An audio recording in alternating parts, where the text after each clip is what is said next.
नमस्कार दोस्तों, एक नई लर्निंग के साथ हाजिर हूँ। पर अभी जो लर्निंग हम करने वाले हैं ना, वो लर्निंग हमारी कुछ नई लर्निंग बिल्कुल ही नहीं है। हम रिवीजन पार्ट करने की कोशिश करेंगे एडवांस टेक्नोलॉजी को लेकर। कंपनी कहती है जो हमारे पास हम क्या-क्या करती हैं, कहती हैं हम मैनेज कहते हैं क्लाउड एज़ सर्विसेज।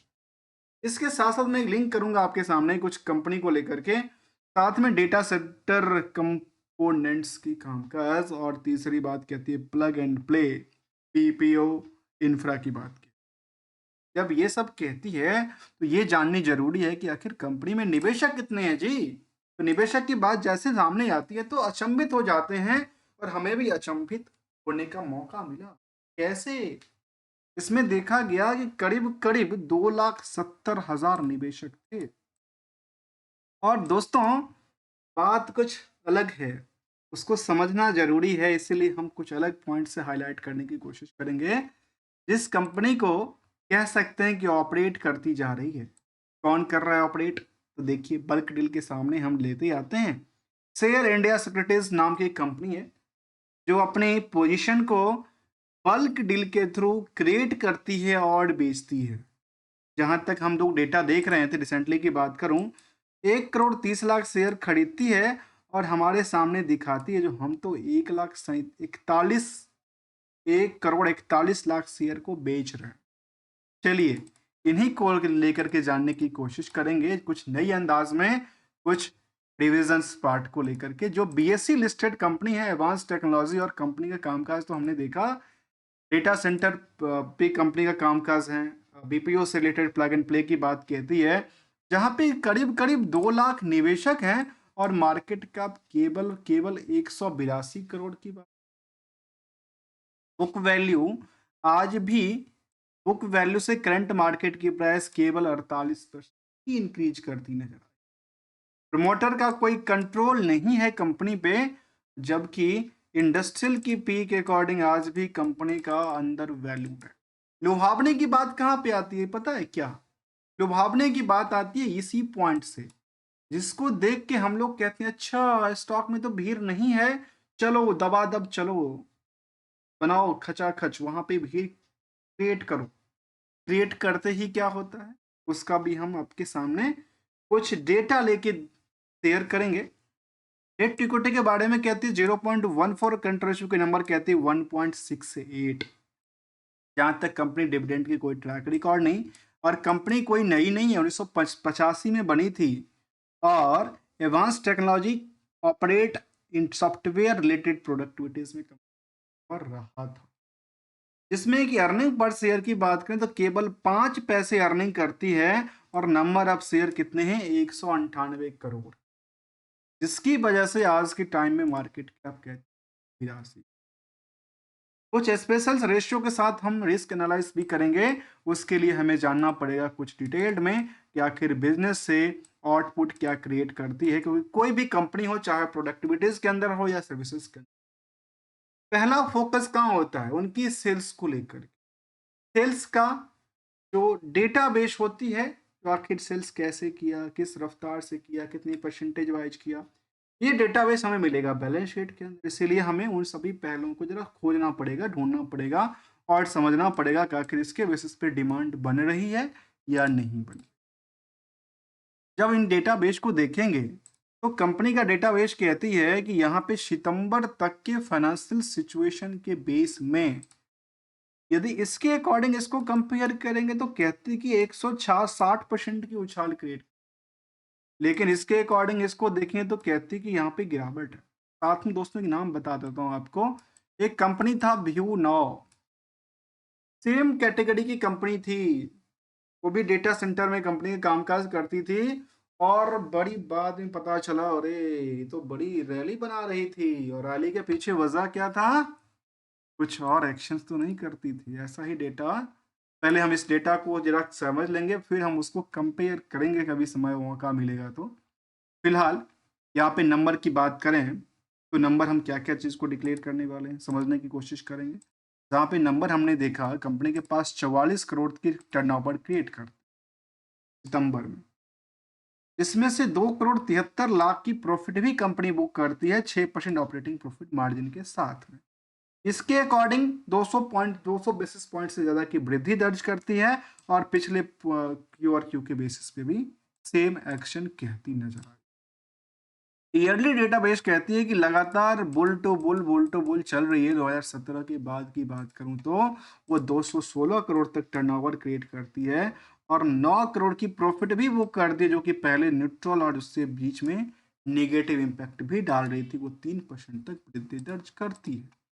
इनको लेकर के जब हमने इनको एक परसेंटेज बाय कैलकुलेशन देखा, जो total sales plus other source of income, तो हमने जब इसके बेसिस पे कंपेयर करने की एक परसेंटेज निकालने की कोशिश किया तो हमारे सामने दिखा जो कंपनी 4% की नेट इनकम मार्जिन क्रिएट करती है।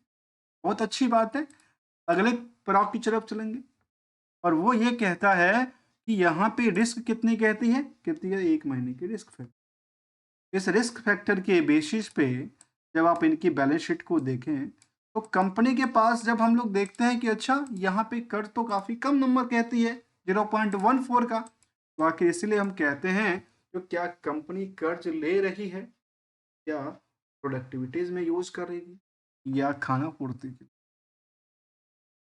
यहाँ पे कर्ज सिचुएशन 52 करोड़ जब कर्ज लेती है तो कंपनी इन्वेस्टमेंट तगड़ी करती जा रही है, लेकिन यहाँ पे इन्वेस्टमेंट की पोजीशन घटती नजर आई है। अदर पार्ट्स के अंदर यहाँ पे पैसा यूटिलाइज देखने को मिला है। इसको भी हमने कंक्लूसिव डेटा लिया तो सामने समझ में आई कि कंपनी के पास जो उधार थी केवल 7% थी मार्केट में, लेकिन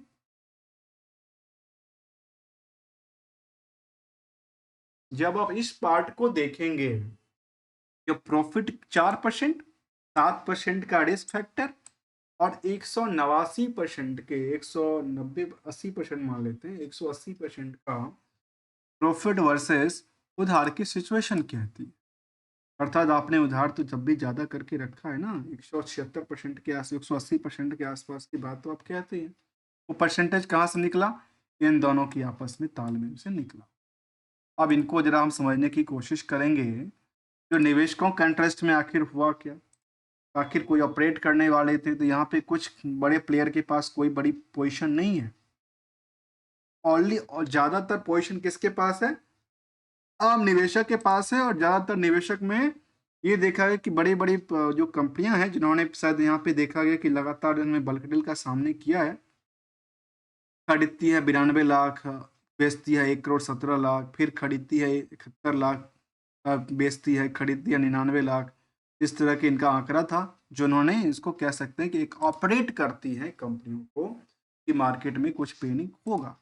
पीयर्स के अकॉर्डिंग देखें तो अदानी इंटरप्राइजेस लॉजिस्टिक जैसे कंपनी शामिल, और यहाँ भी परसेंटेज के बेसिस पे निवेशकों का इंटरेस्ट काफी कम रहा है, जबकि निवेशक कितने थे, करीब करीब 2-2.5 लाख से ज्यादा निवेशक। पिछले एक साल डेटाबेस में देखने को आई कि सेल्स 800% से ज्यादा वृद्धि करती है और प्रॉफिट 915% वृद्धि दर्ज करती है, जबकि स्टॉक प्राइस में अप डाउन का सिचुएशन बना है। और उस सिचुएशन में ये देखा गया कि यहाँ पे पिछले एक साल के दौरान की ही बात करें तो मार्केट एक लगातार चल रही थी। चलने के पीछे क्या था, यहाँ पे कहते हैं पार्शली प्रॉफिट बुकिंग चल रही थी। और ये ट्रेंडिंग बाइंग के साइड में जो जिन्होंने बाइंग किया वो या तो आज भी रिस्क लेकर बैठे हैं या उनको पछतावा होती नजर आती है कि आखिर उसमें हुआ क्या। जब कंपनी के बारे में कुछ और डेटा बेस को जब आप समझने की कोशिश करेंगे तो सामने दिखता है जो कंपनी ने अभी रिसेंटली बोर्ड मीटिंग की बात किया है 28 तारीख को, उसमें उन्होंने कुछ अपडेट दिया है क्या, उस पर यदि हम देखें तो वो कंपनी कहती है अपने किस चीज को लेकर कहती है जो obligation in the disclosure requirement in the registered office of the company, जब में कहती है कि 28 तारीख रजिस्टर्ड कंपनी बिजनेस ट्रांजैक्शन को लेकर withdrawal of the issuance of the convertible warrant को लेकर के, और सेकंड पार्ट कहती है जो fund raising through the right issue by the issue of the equities here further detail of the attachment document the mention in the board. तो किसमें फिर से राइट इशू करने वाली है, फंड रेज करने की प्लानिंग चल रही है। ये डेटाबेस उन्होंने साझा किया है और इसी डेटाबेस में हमने कुछ अच्छी बातें नहीं भी शामिल करती है। फ्रॉम द पार्ट ऑफ यदि इनकी कॉर्पोरेट एक्शन की तरफ देखें तो कंपनी अपनी शेयर को स्प्लिट करती नजर आती है लगातार, कई बार 10 से 5, 5 से 1, और इससे पहले 10 से 1 किया था। दोबारा इसने, ये 2009 की बात है, 10 रुपये से 1 रुपये की बात किया था। फिर उसके बाद ये फिर 10 रुपये का शेयर कैसे, फिर उन्हें, ओहो! ये कौन सा झमेला कर रही है, मुझे समझ नहीं आ रहा। ये प्लानिंग कैसी है मैनेजमेंट की, मुझे बिल्कुल समझ नहीं आया। आपने 2009 में 10 के बदले 1 किया, फिर आपने 2009 में बोनस दिया 1 के बदले 4 शेयर, फिर 17 में आप कंसोलिडेशन ऑफ शेयर करते हैं, मतलब शेयर को दोबारा मर्ज कर देते हैं, एक जो 1 का शेयर था उसको फिर 10 कर देते हैं। फिर 23 में आप आकर के 10 के बदले 5 करते हैं और फिर आप 5 के बदले, मतलब ये निवेशकों को आप क्या करना चाहते हैं? कुछ गुमराह करना चाहते हैं, कुछ डेटाबेस देना चाहते हैं, वो हमें तो बिल्कुल समझ में नहीं आ रही। यदि आप लोगों को कुछ समझ में आए तो मुझे आप फीडबैक ज़रूर शेयर करना हमारी कमेंट सेक्शन में। जहाँ तक कंपनी की लास्ट 10 सालों का डेटाबेस का सवाल है, उसमें इनकी डिमांड लगातार बढ़ी है। 10 सालों में, खास करके 2 साल में 2000% से ज़्यादा की डिमांड बढ़ी है। वो क्यों बढ़ी है? क्योंकि चार्ट लेवल पे कहती है, तो यहाँ पे अब यहाँ से लेकर के यहाँ तक देखें तो बेटर परफॉर्मेंस करती है। यहाँ से यहाँ करेंगे तो comparison it with the long period में तो कुछ ना कुछ दिया ही है। तो यहाँ पे सिंगल सी गोल्डन रूल हम डिस्कस करते हैं कि शॉर्ट टर्म में हमेशा एसएल को और प्रॉफिट की बुक करने की आदत डालनी पड़ेगी, जिसके लिए खुद का प्रिंसिपल होगा, खुद का स्ट्रेटजी होगा।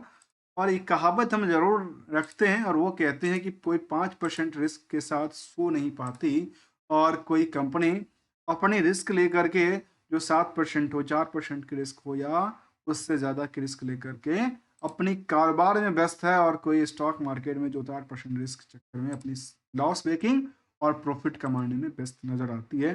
मिलेंगे कुछ नई स्टडी के साथ, तब तक के लिए हमारी साइड से thank you so much for, without किसी रिकमेंडेशन और एडवाइजरी को लेकर के, thanks so much for joining here.